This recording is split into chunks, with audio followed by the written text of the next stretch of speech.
Isso não é mágica. Aqui trabalha um meio disponível em grande quantidade em qualquer lugar.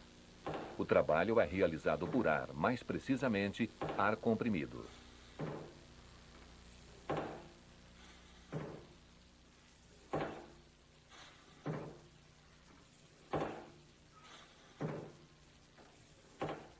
Neste exemplo, vemos um circuito pneumático simples.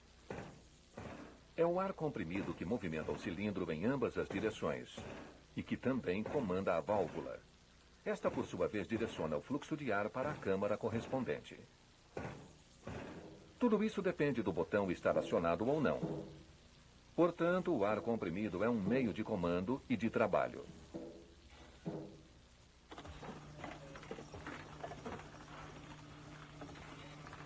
O ar pode ser utilizado tanto para a realização de trabalho como para a pilotagem de válvulas. A pneumática tem inúmeras vantagens. A pneumática é rápida.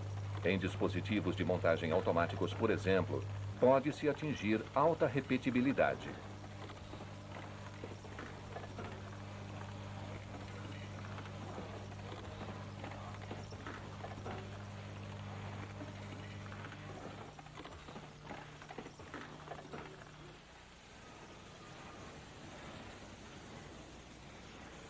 O ar comprimido preparado é um meio limpo. A indústria têxtil e alimentícia tira um grande proveito disso, pois lá os produtos não podem, em hipótese alguma, sofrer contaminação durante o processamento. Além disso, o ar já utilizado pode ser liberado ao meio ambiente, não existindo necessidade de conexões de retorno.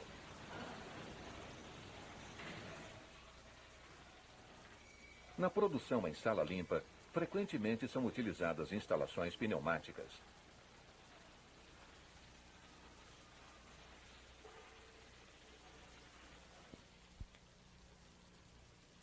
O ar comprimido pode ser armazenado.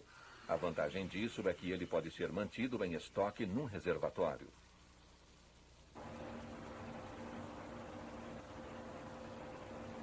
O ar comprimido não é sensível a oscilações de temperatura. Esse é mais um motivo que contribui para a alta confiabilidade na operação de instalações pneumáticas. Graças a essas características, os sistemas pneumáticos, quando comparados com outros, muitas vezes oferecem soluções técnica e economicamente mais interessantes.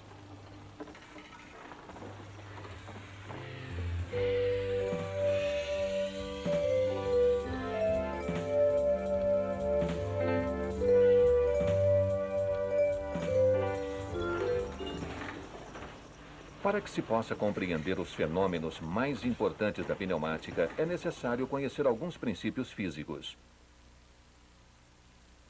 A pressão. Toda a superfície terrestre sofre os efeitos da pressão atmosférica.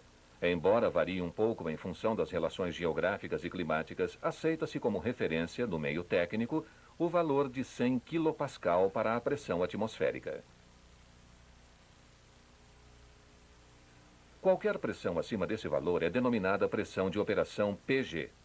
Essa pressão normalmente é indicada pelos manômetros dos equipamentos pneumáticos. Por convenção, quando utilizarmos P sem qualquer índice, estaremos nos referindo à pressão de operação.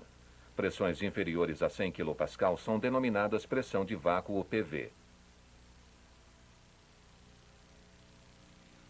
A pressão absoluta é composta pela pressão de vácuo somada à pressão de operação.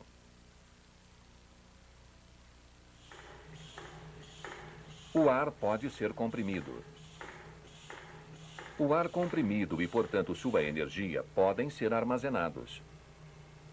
O ar comprimido tem a tendência de expandir-se após sofrer compressão. Assim, a energia armazenada é novamente liberada, podendo ser convertida em trabalho mecânico. Portanto, a energia utilizada para movimentar o êmbolo do compressor foi transferida para o ar comprimido e armazenada no interior do balão. Em seguida, pôde ser convertida em energia cinética no movimento do carrinho. Um outro exemplo, agora sem reservatório intermediário. O trabalho humano de bombear é convertido em trabalho mecânico, com o qual se levanta a carga, uma vez que a energia armazenada no ar comprimido é transferida ao cilindro pneumático.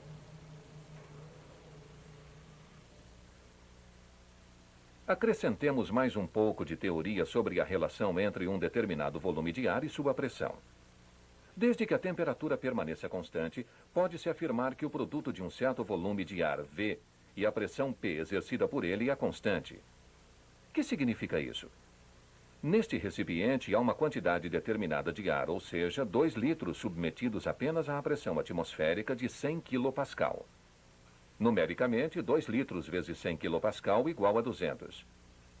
Se o volume for comprimido à metade, ou seja, para 1 litro, o ar estará submetido a uma pressão de 200 kPa. Portanto, 1 litro vezes 200 kPa igual a 200. Se comprimirmos o ar para meio litro, teremos uma pressão interna de 400 kPa, ou seja, meio litro vezes 400 kPa igual a 200.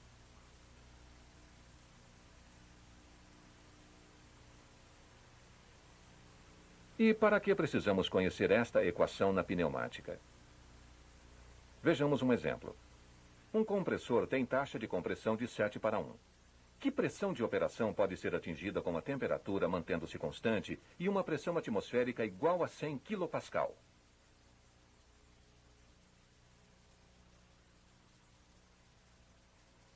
Essa fórmula indica, portanto, que os produtos são iguais.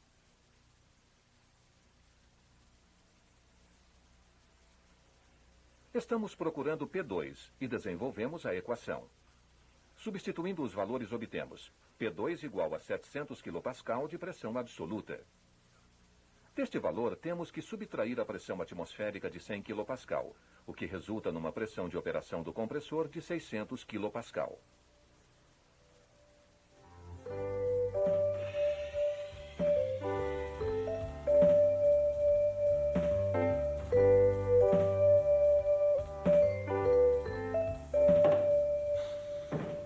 O ar comprimido necessário para a operação de instalações pneumáticas deve atender a certas exigências. Pode ser produzido por um compressor fixo, ou, no caso de utilização móvel, por um compressor transportável.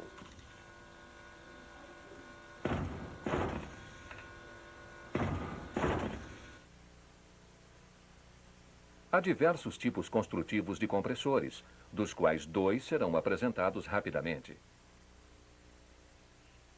Primeiro, o compressor de pistões. É o compressor mais utilizado. Esta animação nos mostra em funcionamento um compressor deste tipo composto apenas por um estágio.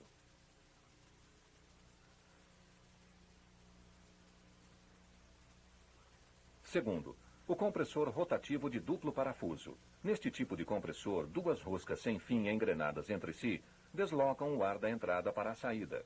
Tem a vantagem de fornecer ar comprimido de modo uniforme, ou seja, sem pulsação.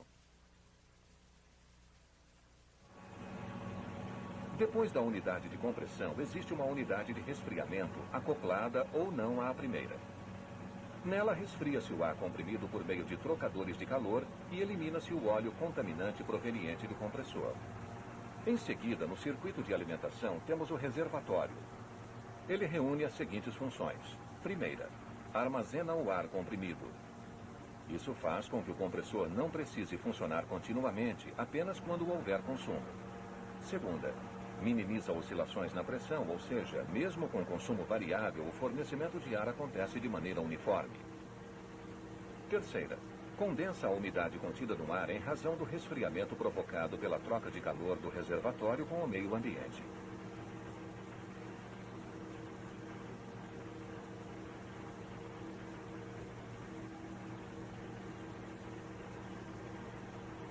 Mesmo assim, o ar comprimido ainda contém umidade, que é eliminada por um secador antes de ser fornecido à rede.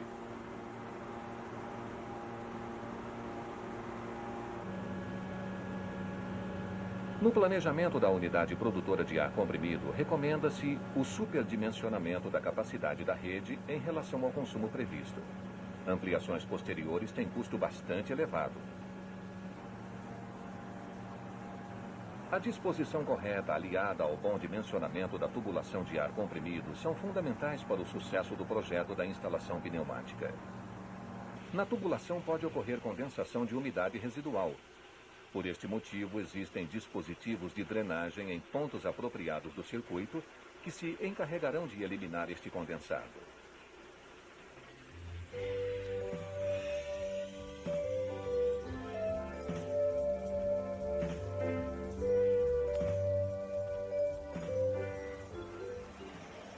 A preparação final do ar comprimido acontece próximo do ponto de consumo, ou seja, na entrada da máquina.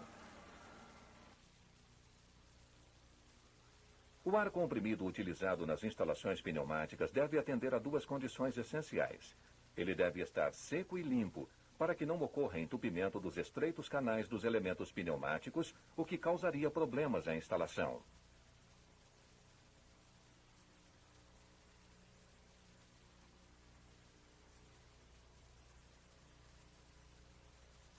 Os componentes necessários para a preparação do ar comprimido estão contidos na unidade de conservação. São eles: filtro, copo condensador de água, regulador de pressão, lubrificador. Primeiramente, elimina-se do copo a umidade restante.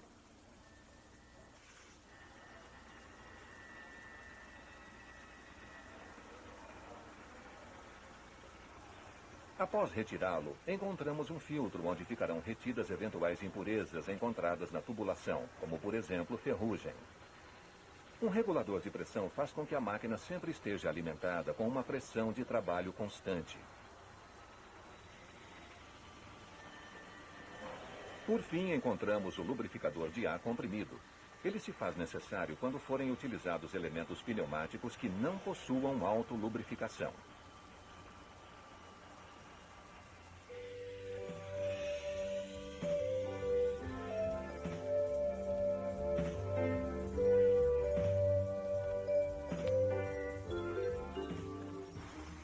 A função dos atuadores pneumáticos é converter energia pneumática em energia mecânica. Por exemplo, levantar e abaixar as ferramentas de usinagem. Existe uma série completa de atuadores pneumáticos que veremos mais de perto. O atuador pneumático mais utilizado é o linear. Ele converte a energia pneumática em movimento linear. As dimensões dos cilindros pneumáticos são normalmente da seguinte ordem de grandeza: diâmetro 6 a 320 milímetros, curso 1 milímetro até 2 metros, força 2 a 50 mil newtons e velocidade de avanço 0,02 a 1 metro por segundo.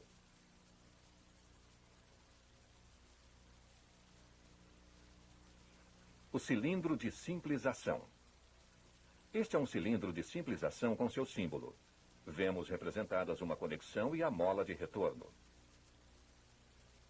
Aqui o ar pressiona o êmbolo contra a ação de uma mola.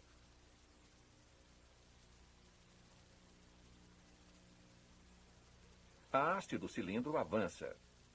Quando não houver mais ação do ar comprimido sobre o êmbolo, a mola o recolocará em sua posição inicial. A mola é dimensionada de tal forma que garanta o retorno do cilindro. Se ela fosse mais forte, teria que ser realizada uma força muito maior no esforço de avanço para vencer a ação da mola. A força de trabalho efetiva do cilindro seria menor. Cilindros de simples ação são utilizados, por exemplo, para a fixação de peças,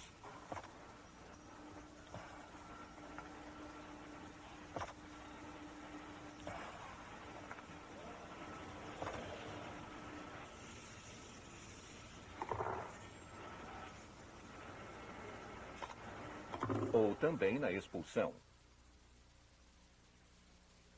O cilindro de dupla ação é o cilindro mais utilizado. O símbolo apresenta duas conexões, mas nenhuma mola de retorno. Aqui o movimento do êmbolo é provocado em ambos os sentidos pelo ar comprimido. Isso também significa que pode-se exercer força nos dois sentidos. Portanto, o cilindro consegue tanto pressionar como tracionar. No recuo do cilindro, a força efetiva é menor que no avanço. Isso se deve ao fato da superfície do êmbolo ser reduzida pela área da secção transversal da haste. Existem alguns critérios para a escolha de um cilindro. A seguir são apresentadas as características a serem definidas no projeto. A extensão do movimento, ou seja, o curso do cilindro.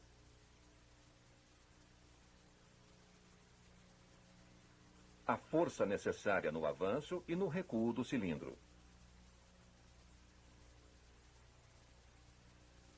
E, finalmente, a velocidade com que isso deve acontecer.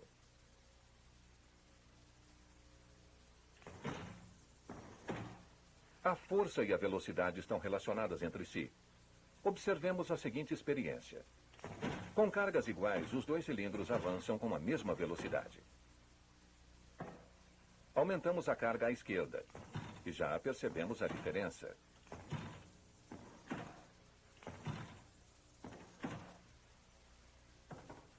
A carga é novamente aumentada e o cilindro avança ainda mais lentamente. Portanto, com a mesma pressão e o mesmo diâmetro de cilindro, a velocidade de avanço se reduz com o aumento de carga. Como regra básica, pode-se afirmar que, com 75% da carga máxima possível para um cilindro, ele ainda avança com 50% da velocidade sem carga. Uma outra experiência. Colocamos um peso como carga no cilindro. Com uma pressão de aproximadamente 380 kPa, ele avança. Aumentamos o peso. O cilindro não avança mais. Somente quando a pressão for aumentada para 600 kPa, o cilindro poderá levantar a carga maior. Portanto, mantido o diâmetro do cilindro, a pressão de trabalho e a carga estão estreitamente relacionadas.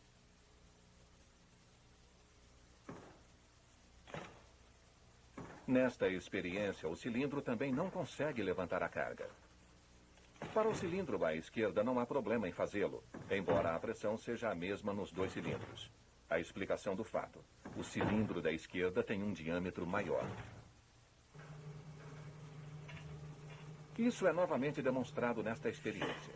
Com a mesma pressão de trabalho, aqui 600 kPa, o cilindro menor, com diâmetro de 16 mm, aplica uma força de aproximadamente 106 newtons.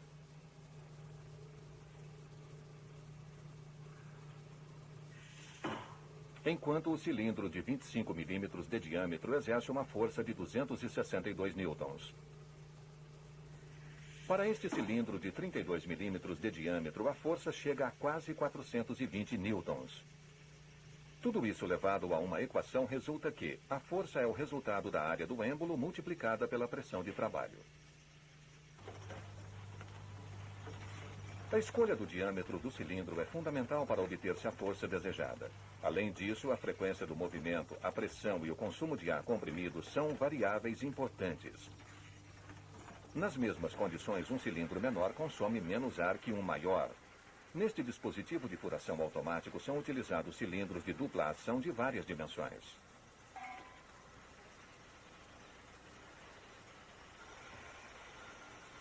Peças são tiradas do magazine, colocadas e fixadas na posição de usinagem. As ferramentas são baixadas e levantadas.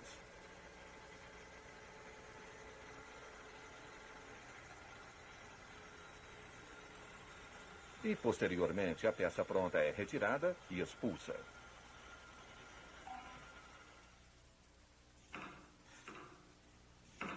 Existem aplicações nas quais não é desejável que o cilindro chegue com velocidade máxima nas posições finais. Nestes casos, utiliza-se cilindros com amortecimento de final de curso.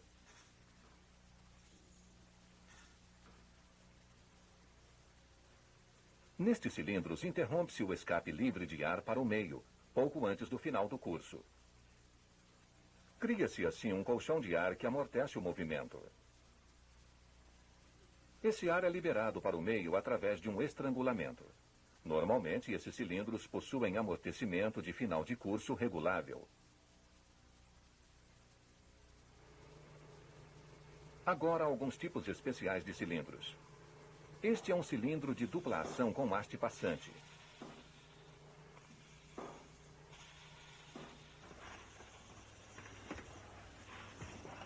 Ele tem as seguintes vantagens. Pelo fato da haste ter mancais dos dois lados, obtém-se um posicionamento lateral muito preciso, mesmo quando a ferramenta não estiver alinhada com o eixo da haste, como aqui.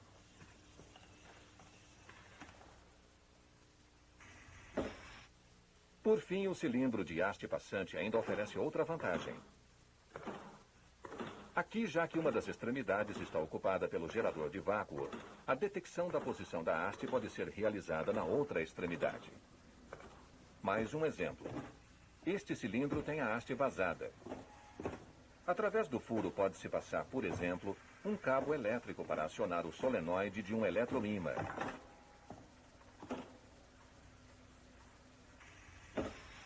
Ou, como aqui, trabalhar com vácuo. Também é possível escoar-se líquidos pelo interior da haste.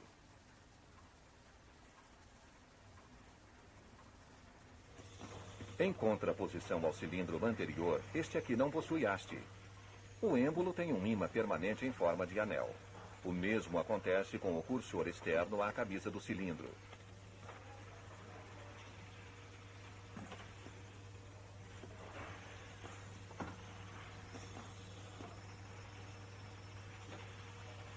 Quando o ar comprimido movimenta o êmbolo magnético no interior do cilindro, o cursor acompanha-o com grande precisão. O cilindro sem haste é utilizado principalmente para cursos de deslocamento muito longos, até 10 metros.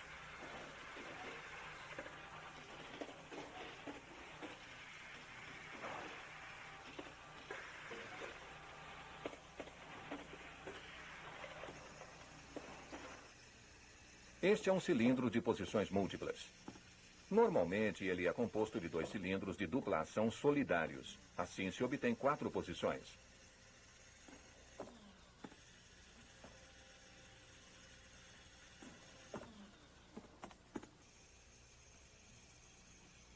A peça trabalhada passa pelas 4 posições de usinagem.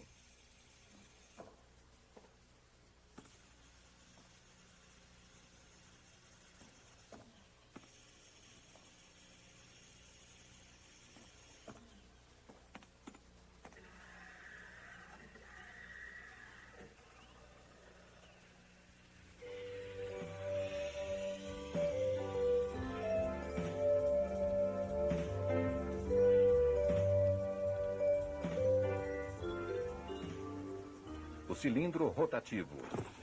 Já dissemos anteriormente que um cilindro converte energia pneumática em linear. Isso também se aplica a este cilindro. Mas, devido à sua construção, o movimento linear é transformado mecanicamente em um movimento rotativo. A haste do cilindro possui uma cremalheira que aciona uma engrenagem.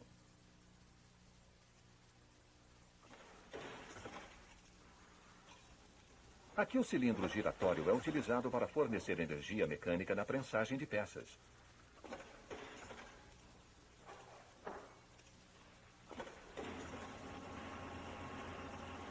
No cilindro de aleta giratória, a energia do ar comprimido é transformada diretamente em movimento rotativo.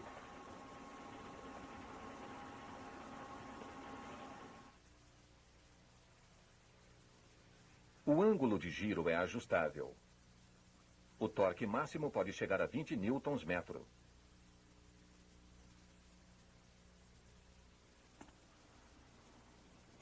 Aqui o cilindro de aleta giratória aciona um braço oscilante. Neste dispositivo, ele é utilizado para virar peças.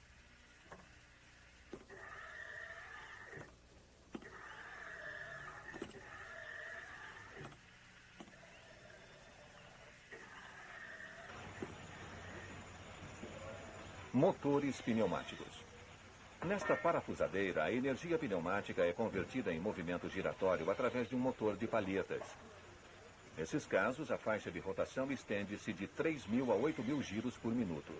A potência varia de 0,1 a 19 kW. Ele funciona da seguinte maneira.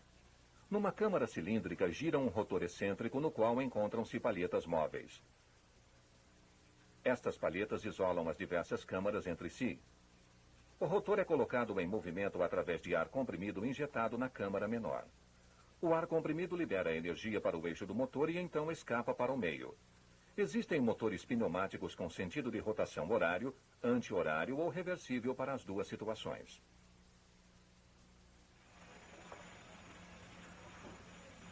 Neste local, motores elétricos têm suas tampas parafusadas. O acionamento das parafusadeiras é feito por motores de palheta. Os motores pneumáticos também são indicados para áreas onde existe o risco de explosão.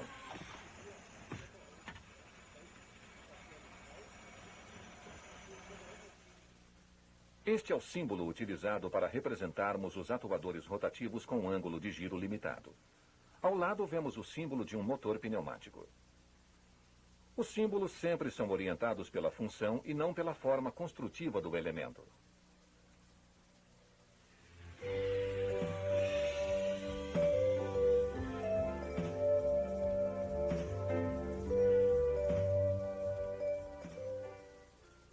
Na pneumática, as válvulas têm como funções: abrir e fechar o caminho para o ar comprimido, regular sua pressão, dosar sua vazão e, por fim, direcionar seu fluxo.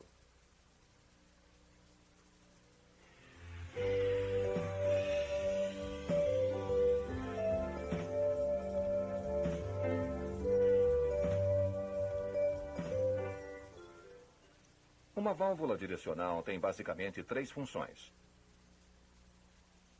bloquear a passagem do ar,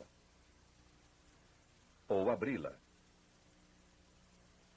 e direcionar o fluxo de ar, daí o seu nome.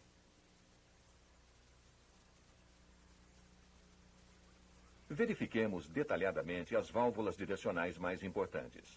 Esta válvula, por exemplo, comanda um cilindro de simples ação. Ela tem 3 vias. Uma para a alimentação de ar comprimido, uma para o escape e outra para a conexão com cilindro.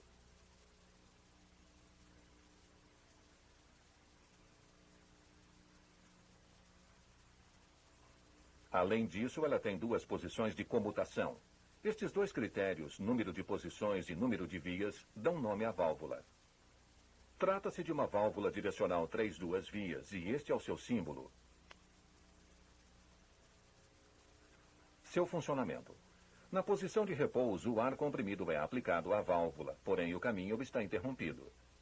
O cilindro está na posição de repouso. Quando a válvula é acionada, seu carretel é deslocado. O ar comprimido agora pode chegar ao cilindro, que avança. Quando a válvula é reposicionada pela mola, ao soltarmos o botão, o ar que estava retido no cilindro escapa e a alimentação é interrompida. O cilindro então retorna por ação da mola encerrada dentro dele. Válvulas direcionais 3 vias frequentemente são válvulas de assento, como apresentado aqui.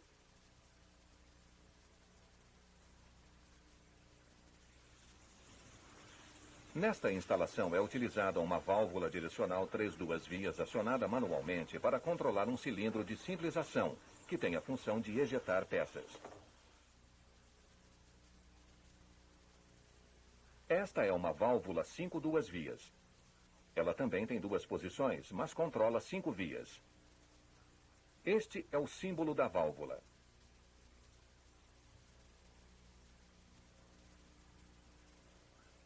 Como exemplo, apresentamos o controle de um cilindro de dupla ação. Cada câmara do cilindro está conectada a uma via de trabalho da válvula direcional. Ainda há conexão de alimentação de ar comprimido e 2 vias de escape, uma para cada câmara.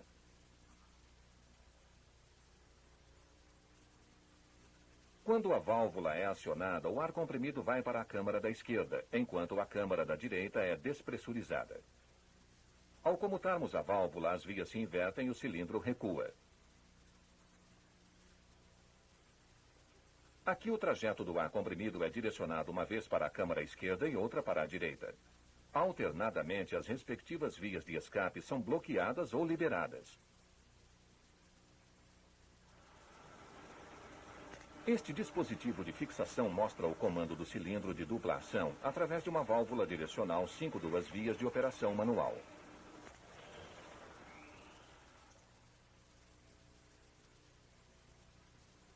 Esta válvula também tem 5 vias, mas 3 posições de comutação.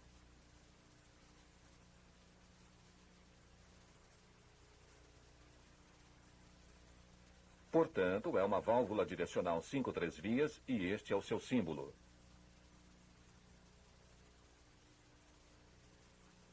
Como exemplo, utilizamos aqui um cilindro de aleta giratória. Temos duas vias de conexão para as câmaras do cilindro giratório, duas vias de escape e mais uma para a alimentação de ar comprimido. O carretel da válvula é mantido na posição central através de molas. Todas as vias ficam bloqueadas. Nada acontece. Porém, se um dos botões é acionado, o ar comprimido preenche a respectiva câmara. A outra é despressurizada. Se o outro botão for acionado, a resposta será contrária, ou seja, o cilindro giratório gira no sentido inverso. Quando soltamos o botão, as molas reposicionam o carretel da válvula na posição central. O cilindro giratório permanece numa posição intermediária. Este é um exemplo típico de utilização de uma válvula 5-3 vias. O magazine pode ser colocado em qualquer posição que se deseje. Isso significa que podemos escolher a posição mais adequada.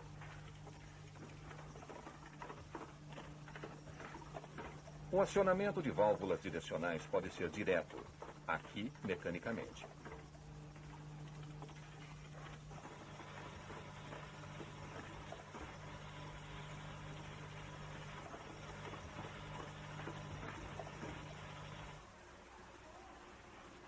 Ou indiretamente através de um botão, que aciona pneumaticamente uma válvula direcional.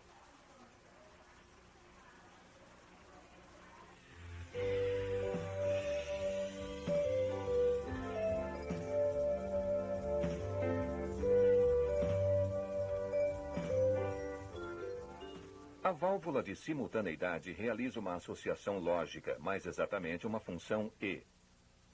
Neste caso, significa que, somente se os dois botões estiverem pressionados, o cilindro avança.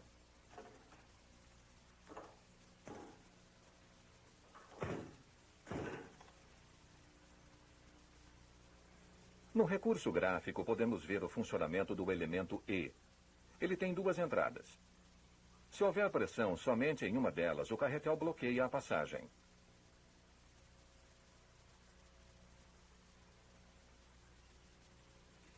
Porém, se tivermos pressão nas duas entradas, o ar comprimido poderá passar e pilotará a válvula direcional. Na prática, isso acontece da seguinte forma. Nesta máquina são prensados mancais em suas caixas. Para abaixar a prensa são necessárias duas condições: que haja um sinal de partida e que a alimentadora do anel de retenção do mancal esteja na posição de repouso. Caso contrário, poderia ocorrer uma colisão.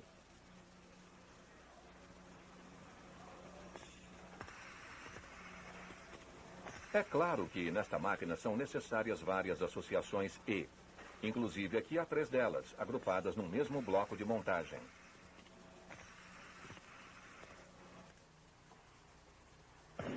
Outro tipo de associação lógica é a válvula alternadora. No nosso exemplo, isso significa que, quando um ou outro botão for acionado, o cilindro avançará.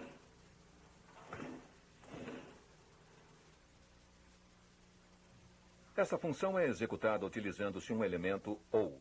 Esta válvula também tem duas entradas. Quando houver um sinal em uma delas, a passagem de ar comprimido fica livre e a válvula apresenta sinal na saída.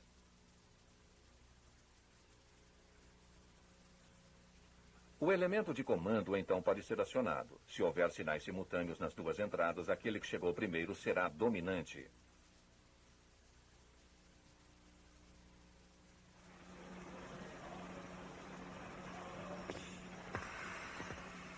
O comando de partida desta máquina pode ser dado de duas formas diferentes: pressionando-se o botão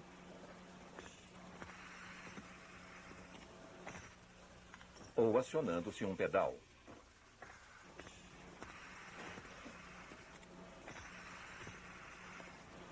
Esta associação OU é feita através de uma válvula alternadora.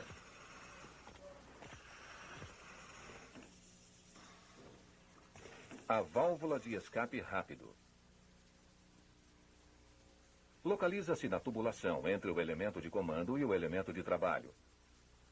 Quando o cilindro é despressurizado, libera-se o ar de escape para o ambiente através de uma grande abertura. Assim, ele escapa mais rapidamente, pois não precisa passar por tubulações longas ou orifícios apertados. O resultado disso: A velocidade do êmbolo é aumentada como vemos no cilindro superior.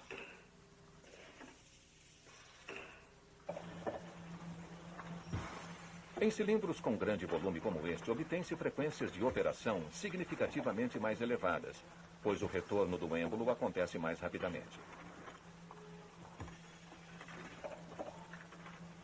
Aqui as vantagens da válvula de escape rápido ficam bastante claras.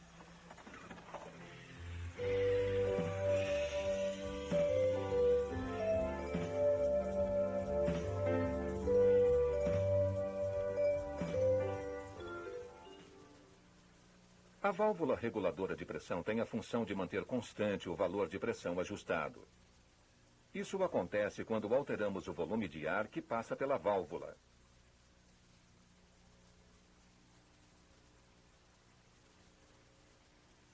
Ela pode também compensar picos de pressão provenientes dos equipamentos. Nesse caso, o ar é liberado para a atmosfera. Em cada unidade de conservação existe uma válvula reguladora de pressão.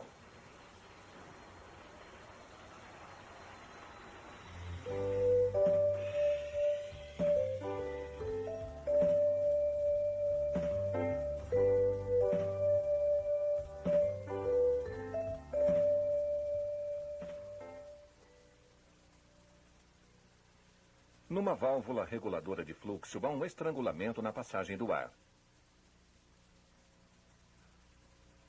Assim, pode-se controlar a vazão e, consequentemente, a velocidade dos atuadores.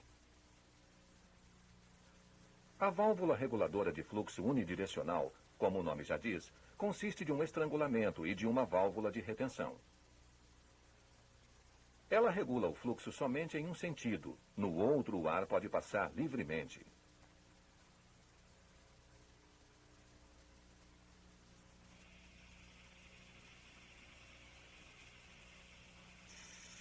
Este tipo de válvula pode ser utilizado quando se deseja o avanço lento do cilindro, porém com retorno em velocidade normal.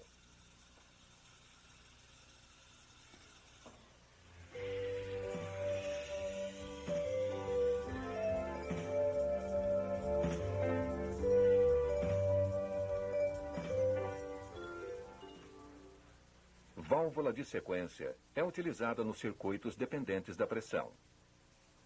Somente quando a pressão regulada no piloto da válvula for atingida é que teremos sua comutação.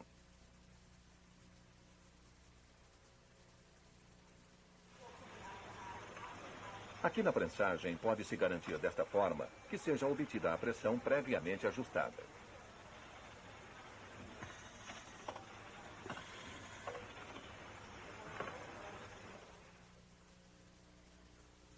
Válvula temporizadora. É uma combinação de válvula reguladora de fluxo com retenção, reservatório de ar comprimido e válvula direcional.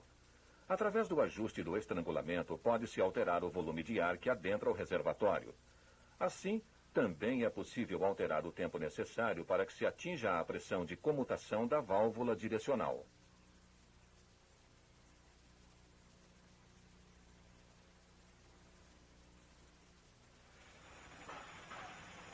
Aqui, com a válvula temporizadora, pode-se garantir que o parafusamento das peças seja concluído com segurança antes que o cilindro retorne.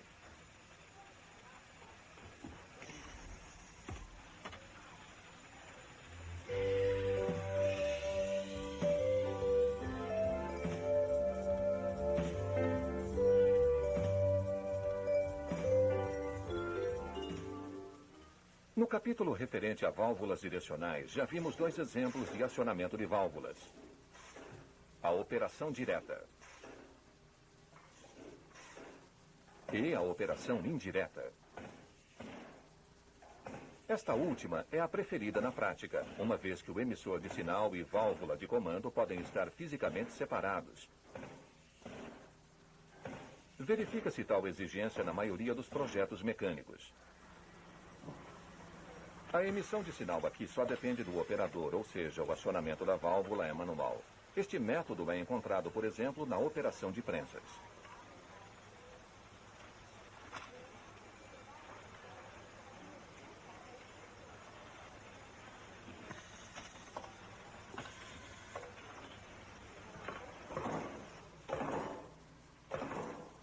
Neste caso, temos entrada automática de sinal.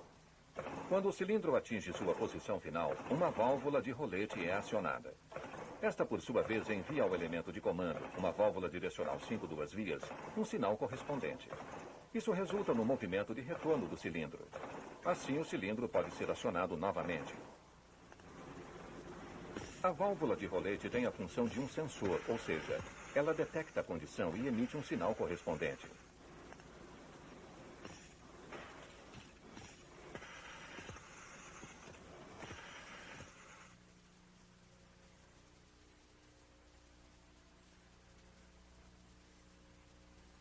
Aqui vemos mais uma vez a combinação entre emissores de sinal, ou seja, botão e válvula de rolete e o elemento de comando pneumático.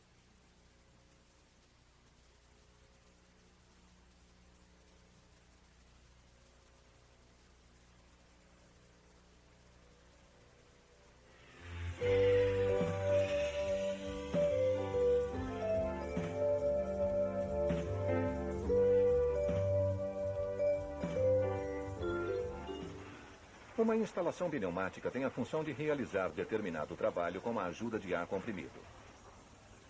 Agora veremos a estrutura básica de um circuito pneumático.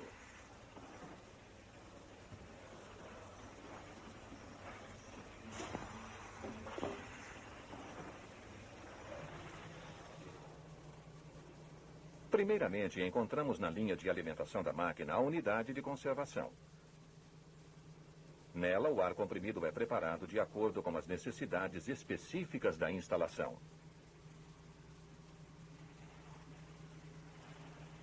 Depois vemos o elemento que realiza o trabalho. Neste caso, um cilindro de dupla ação. Quando enviamos ar comprimido para o cilindro, o êmbolo avança. Somente quando o cilindro receber ar comprimido em sua outra conexão, ele retornará.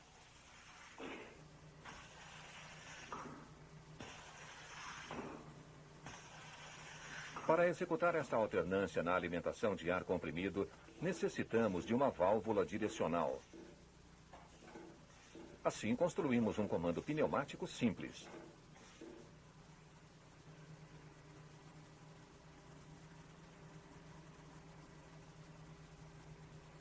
Porém, na prática, raramente ocorre o acionamento direto do elemento de comando.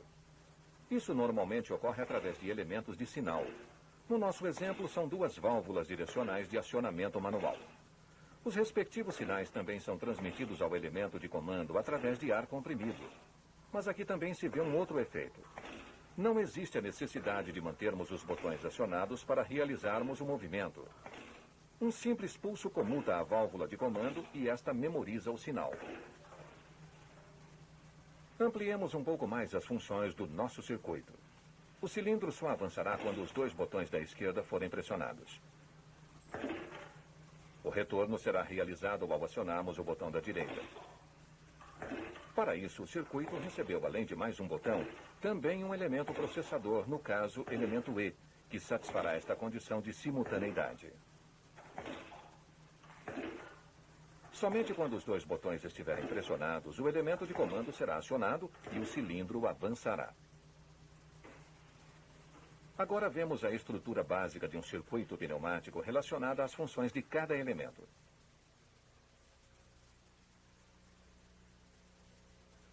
Primeiro temos a alimentação de energia e a sua preparação. Depois vem os elementos de sinais. Eles emitem os sinais de comando. O elemento processador emite sinal somente quando todas as condições estiverem satisfeitas. No nosso caso, pressionados os dois botões, o elemento de comando receberá um sinal e permitirá, assim, o avanço do cilindro. Em instalações simples, as funções de emissão e processamento de sinais e comando podem ser realizadas por um único componente. Como neste caso, com uma válvula direcional acionada manualmente.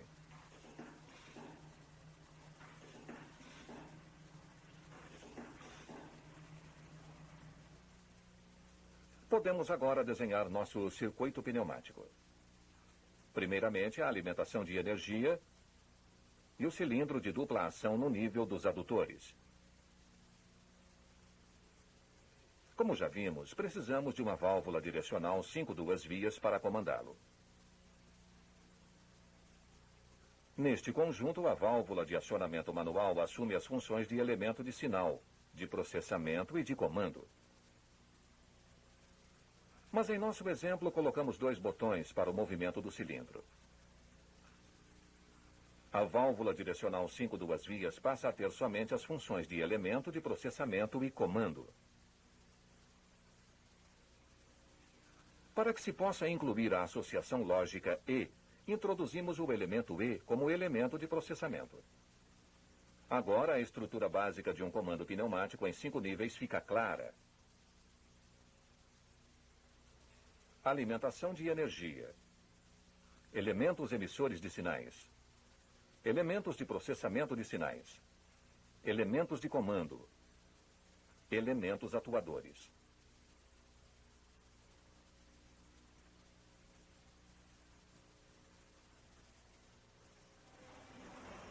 Vamos transferir este esquema para a nossa máquina, localizando cada elemento. A unidade de conservação no nível da alimentação de energia.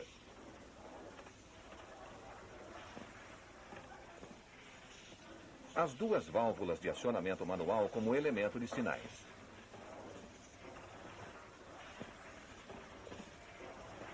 O elemento de processamento de sinais.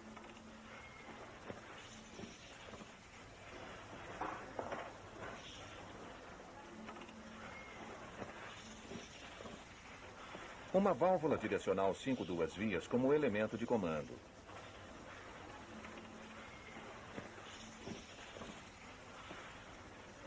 E, por fim, como elemento atuador, um cilindro de dupla ação.